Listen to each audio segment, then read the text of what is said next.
सही बात है, बिल्कुल। आजकल अपना व्यवसाय हो या मन की शांति के लिए मेडिटेशन या फिर दुनिया के किसी भी काम पर ध्यान देना हो, सार यह है कि कोई भी काम करें उसमें पूरी तरह ध्यान लगाना अत्यंत आवश्यक है, तभी आप उसमें सफल हो सकते हैं। हालांकि यह कार्य आसान नहीं है, लेकिन असंभव भी नहीं। इस वीडियो में आप एक ऐसी कहानी सुनेंगे जिसे सुनने के बाद आप बेहतर तरीके से समझ पाएंगे कि हमारा मन किसी काम पर क्यों नहीं टिकता और मन को किसी कार्य पर केंद्रित करने के लिए हमें क्या करना होगा।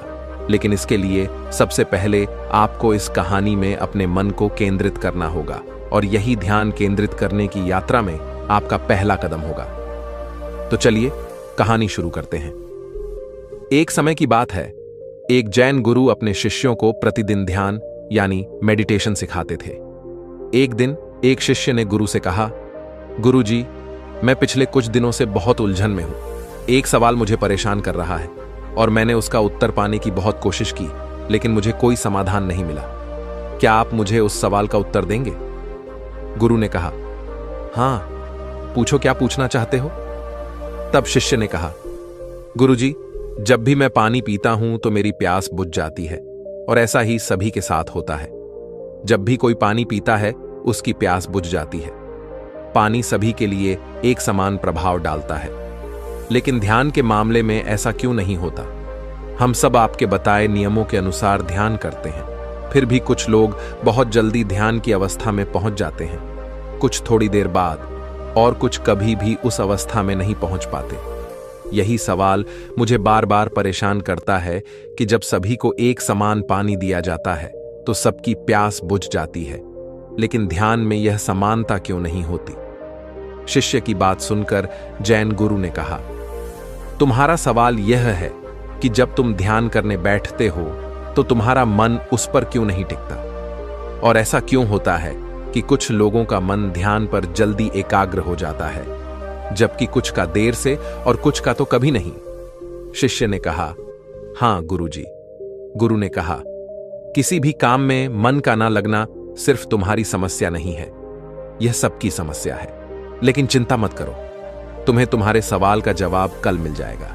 कल गांव के एक व्यक्ति ने मुझे अपने घर भोजन पर आमंत्रित किया है, इसलिए जब मैं उसके घर जाने के लिए निकलूंगा तो तुम भी मेरे साथ चलना। शिष्य ने कहा, ठीक है गुरुजी, मैं आपके साथ जरूर चलूंगा। अगले दिन जब गुरु जाने लगे तो शिष्य भी उनके साथ चल पड़ा। कुछ समय बाद वे दोनों गांव में एक सेठ के घर पहुंचे। सेठ ने उन दोनों का स्वागत किया और बैठने के लिए कहा। फिर सेठ ने अपनी पत्नी से तीनों के लिए खाना परोसने को कहा।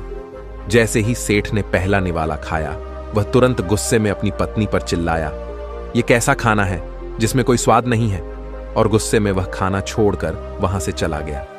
यह सब देखकर उसकी पत्नी बहुत शर्मिंदा हुई और जैन गुरु और उनके शिष्य से माफी मांगते हुए बोली, कृपया मुझे क्षमा करें, आप थोड़ी देर प्रतीक्षा करें, मैं आपके लिए स्वादिष्ट भोजन बनाकर लाती हूं। जैन गुरु ने सेठ की पत्नी से कहा, नहीं नहीं, इसकी कोई जरूरत नहीं है, तुम चिंता मत करो, यह खाना बहुत स्वादिष्ट है। फिर दोनों ने खाना शुरू कर दिया और थोड़ी देर में खाना खा लिया। लेकिन गुरु ने अपनी थाली में 2 रोटियां छोड़ दी और सेठ की पत्नी से कहा, क्या तुम यह 2 रोटियां बांधकर मुझे दे सकती हो? सेठ की पत्नी ने दोनों रोटियां बांधकर गुरु को दे दी। इसके बाद दोनों वहां से चलने लगे और जाने से पहले उनकी मुलाकात उस सेठ से हुई। सेठ को अपने व्यवहार पर पछतावा हुआ और वह उन दोनों से माफी मांगने लगा। गुरु ने कहा, कोई बात नहीं, और दोनों वहां से चले गए। रास्ते में गुरु ने अपने शिष्य से पूछा, तुम्हें खाना कैसा लगा? शिष्य बोला, गुरुजी, खाना बहुत स्वादिष्ट था, मुझे बहुत अच्छा लगा। गुरु ने पूछा, क्या तुम्हें इसके अलावा कुछ और महसूस नहीं हुआ? शिष्य बोला, गुरुजी, इसके अलावा मुझे और क्या लग सकता है? स्वादिष्ट खाना खाकर मुझे अच्छा लगा और मेरी भूख भी मिट गई। गुरु ने कहा, खाना वाकई बहुत स्वादिष्ट था, लेकिन जो खाना हमें परोसा गया था वही उस सेठ को भी परोसा गया था। फिर उस सेठ को खाना क्यों पसंद नहीं आया? यह सुनकर शिष्य सोच में पड़ गया और बोला, आप बिल्कुल सही कह रहे हैं गुरुजी, मैंने इस बारे में तो सोचा ही नहीं, आप ही कुछ बताइए।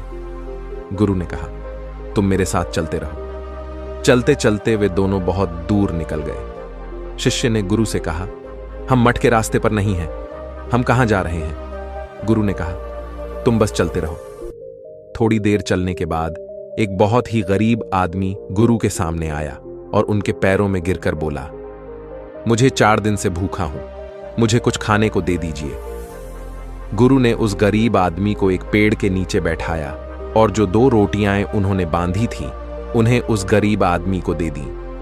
रोटियां देखते ही वह जल्दी से उन्हें खाने लगा। खाते समय उसकी आंखों से आंसू निकल रहे थे। वह रोते हुए खा रहा था और अपने हाथों से ऐसे इशारे कर रहा था जैसे वह किसी अदृश्य शक्ति से कह रहा हो, इस रोटी के लिए तेरा बहुत बहुत धन्यवाद। रोटी खाने के बाद उस गरीब आदमी ने गुरु को धन्यवाद दिया।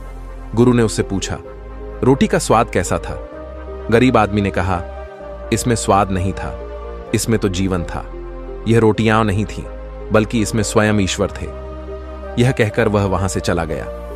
गुरु ने शिष्य से कहा, देखा, भोजन तो वही था, लेकिन उस सेठ को इसमें कोई स्वाद नहीं लगा। मुझे यह स्वादिष्ट लगा और तुम्हें भी भोजन अच्छा लगा, लेकिन इस गरीब आदमी को उसमें स्वाद नहीं, बल्कि ईश्वर और भगवान दिखाई दिए। इससे पता चलता है कि हम जो भोजन करते हैं उससे हमें अलग अलग संतुष्टि मिलती है।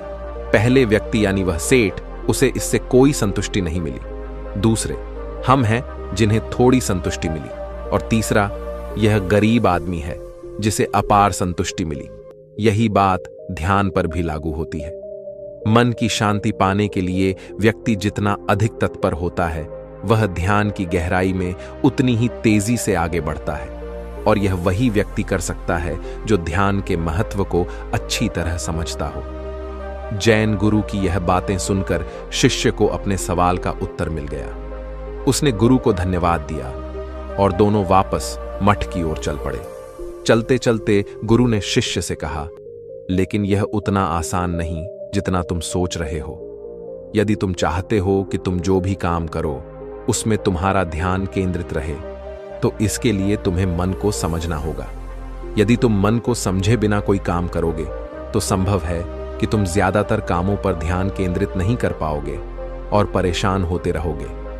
गुरु की बात सुनकर शिष्य की मन को समझने की जिज्ञासा और बढ़ गई। वह गुरु से कहता है, गुरु जी, कृपया मुझे मन के बारे में विस्तार से बताइए। फिर गुरु मन के बारे में विस्तार से समझाना शुरू करते हैं।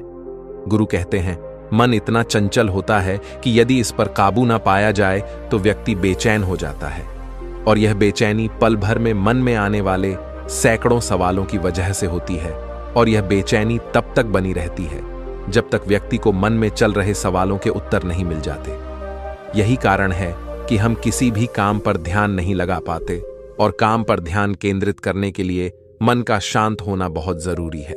शिष्य ने पूछा, मास्टर, हम मन को शांत कैसे रख सकते हैं? जैन मास्टर ने कहा, इसके लिए तुम्हें मन को अच्छे से समझना होगा, तभी तुम अपने मन को शांत रख सकते हो। और जब तुम्हारा मन शांत होगा तो इसका मतलब है कि वह तुम्हारे काबू में है। शिष्य ने पूछा, मन को समझने के लिए हमें क्या करना होगा? जैन मास्टर ने कहा, मैं तुम्हें मन को समझने के 6 तरीके बताऊंगा। उन तरीकों को ध्यान से सुनना। पहला तरीका है अपने मन द्वारा दिए गए बेकार के लालच को देखना और उसे समझना। जब हमारा मन अंशा होता है तो हमें कई तरह के लालच देता है, और यही लालच हमारी परेशानियों का कारण बनता है। लेकिन जिसने मन के लिए लालच को पहचान लिया, उसने मन को समझने का पहला तरीका सीख लिया। शिष्य ने पूछा, मास्टर, हमें कैसे पता चलेगा कि हमारा मन हमें लालच दे रहा है और वह लालच बेकार है? मास्टर ने कहा, इसका पता हमें अपने अनुभव से चलता है और कभी कभी दूसरों के अनुभव से भी। मन के लालच में आकर जो भी काम किया जाता है उसमें नुकसान ही होता है। नुकसान के बाद ही अनुभव होता है। यही अनुभव मन को समझने का पहला कदम है। फिर जैन मास्टर ने शिष्य को चौथा तरीका बताया। मन को समझने का चौथा तरीका है कर्म। खुद को जानने के लिए सही दिशा में काम करना जरूरी है, लेकिन काम करते समय इंसान 2 गलतियां करता है। पहली गलती है किसी काम को शुरू ही नहीं करना, और दूसरी गलती है काम शुरू करके उसे पूरा न करना। इन दोनों गलतियों के पीछे हमारा मन ही होता है। कुछ लोग इसलिए अपना काम शुरू नहीं कर पाते क्योंकि वे सोचते हैं कि वे काम कल से शुरू करेंगे और कुछ को लगता है कि वे फेल हो जाएंगे।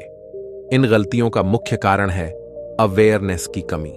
अवेयरनेस की कमी के कारण ही मन इंसान को सही दिशा में आगे नहीं बढ़ने देता। इसलिए मन को जानने और समझने का 5वां तरीका है अवेयरनेस। हर काम को अवेयरनेस के साथ करना बहुत जरूरी है। बिना अवेयरनेस के जिया गया हर पल और किया गया कोई भी काम मौत के समान है। शिष्य ने मास्टर से पूछा, मुझे अपनी अवेयरनेस के लेवल को बढ़ाने के लिए क्या करना चाहिए? मास्टर ने कहा, ध्यान, मेडिटेशन। ध्यान के जरिए ही अवेयरनेस बढ़ाई जा सकती है। ध्यान मन को जानने, समझने और काबू करने का आखिरी तरीका है। ध्यान वह नाव है जिस पर बैठकर मन रूपी नदी को पार किया जा सकता है। जो व्यक्ति पहले 5 तरीकों से मन को समझ लेता है, वह मन को जीत लेता है और अपने मन पर पूरा कंट्रोल कर लेता है। शिष्य को अब जैन मास्टर की बातों से सब कुछ समझ में आ गया था। उसने मास्टर को पूरे दिन की यात्रा और ध्यान व मन के बारे में इतनी जरूरी जानकारी देने के लिए धन्यवाद दिया। यात्रा समाप्त हो गई। आशा है कि आपने इस वीडियो से कुछ सीखा होगा।